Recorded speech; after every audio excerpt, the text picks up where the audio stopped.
Zara's alarm buzzed for Fajr. She hit snooze once, twice, then finally rolled out of bed. Wiping her face, she glanced at the desk. It was a war zone of notebooks, highlighters, a planner wide open with boxes, all empty. Yesterday's plan was perfect. Today, she'd already broken it. She rushed her wudu, muttered through salah, skipped dua. "I'll catch up after breakfast," she told herself.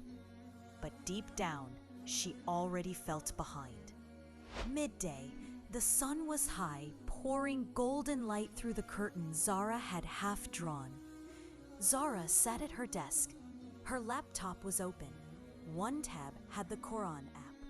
Another had her uni lecture slides. And WhatsApp pinged every few minutes.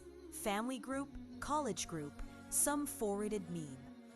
She tried to begin, opened a surah, read one ayah, mind drifted, remembered an assignment, switched tabs. Then hunger hit. She grabbed a packet of biscuits and scrolled Instagram while chewing. By Asr, the planner was still untouched. She helped her mom set the table, mind elsewhere. She hadn't revised, hadn't prayed Dhuhr on time.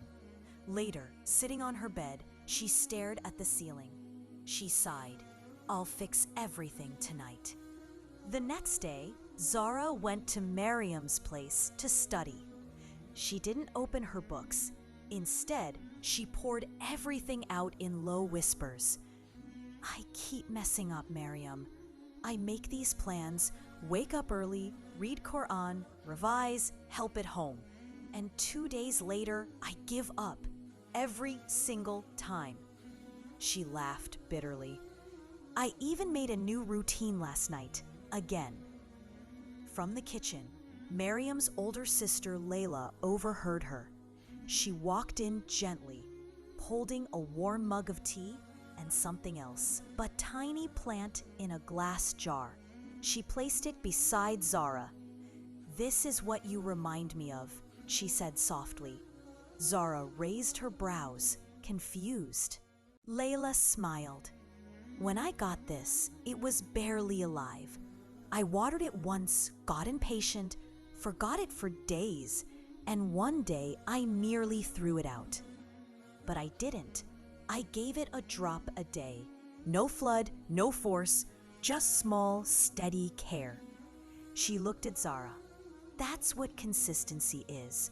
Not pressure, not perfection, but a promise to show up gently, even when nothing seems to change." Zara stared at the plant, the green sprouting quietly. Layla leaned in, and without judging, she said, "I know that feeling. But can I tell you something? Maybe you're not broken. Maybe you just never learned how to be consistent, the Islamic way." Zara paused, then nodded. And that's when Layla started to share. "So remain steadfast as you've been commanded." "Zara," Layla said softly, "Istiqama isn't about being super intense. It's about being honest and steady in your effort. Allah never asked for perfect, just to keep trying over time." Zara looked up, tears in her eyes. "Then why do I give up so easily?" Layla smiled. "Let's look at why you fell and how to help you stand strong again. Understand the root cause. Indeed, Allah does not change the condition of a people until they change what is in themselves." "Were your goals unclear?" Layla asked. "Were you chasing feelings, not true values? Were your goals too big, too fast?" Zara slowly nodded.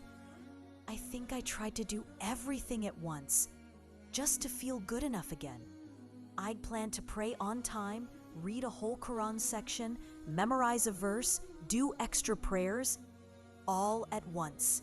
And if I missed one, everything fell apart. It was the same with my studies too. I'd planned to finish a whole chapter or multiple assignments in one go, then feel overwhelmed and just give up. Reset your intention, Nia.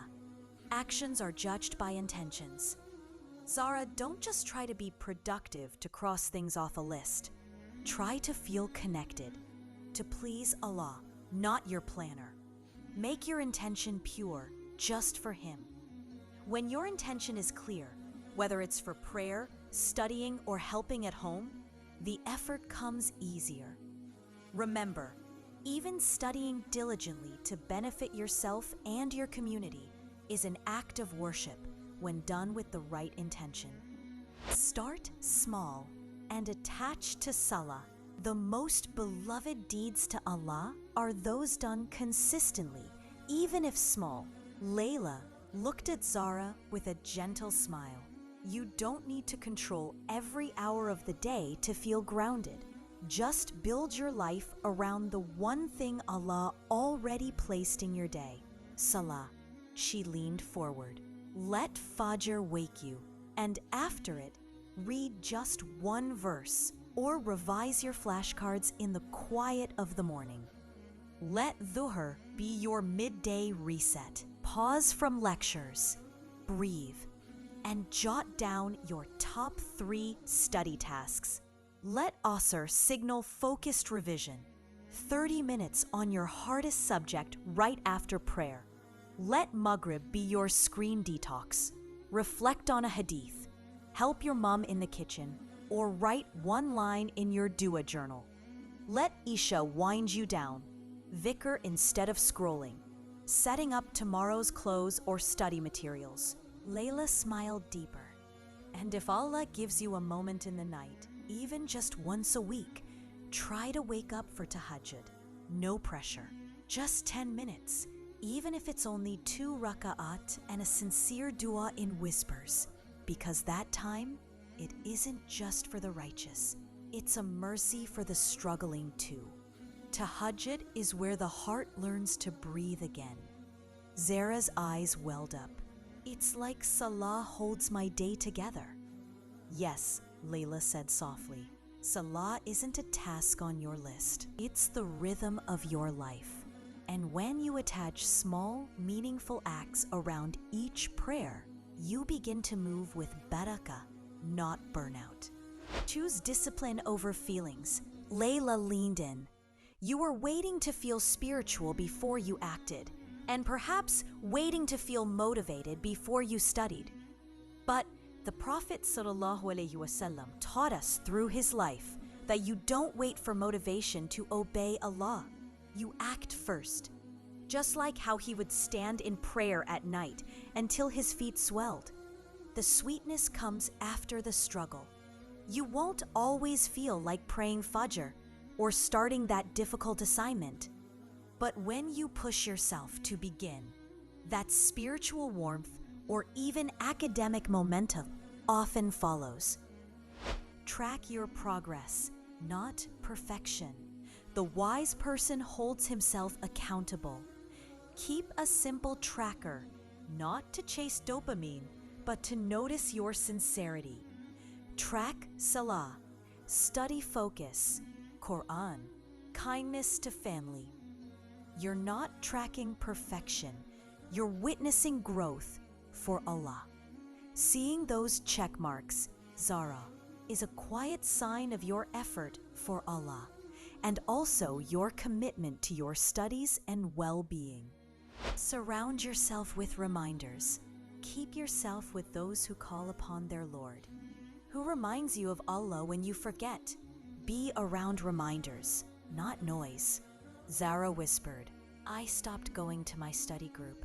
I even muted Quran accounts. I just felt ashamed. Layla nodded. Connect with people who remember Allah. You don't need many, you just need honesty around you. And keep reminders in sight.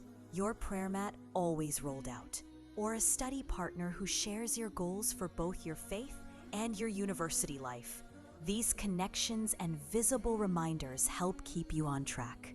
Don't miss twice. Bounce back fast. Fear Allah as much as you are able. One missed prayer, one broken streak, one late assignment. It's okay. Just don't let it happen twice in a row. Don't give up on your garden. just because one flower died. If you miss Fajr, pray it as soon as you can and firmly plan for the next prayer. If you miss a study session, make it up the next day, even if it's for a shorter time. Remember, one mistake is a lesson, not a defeat.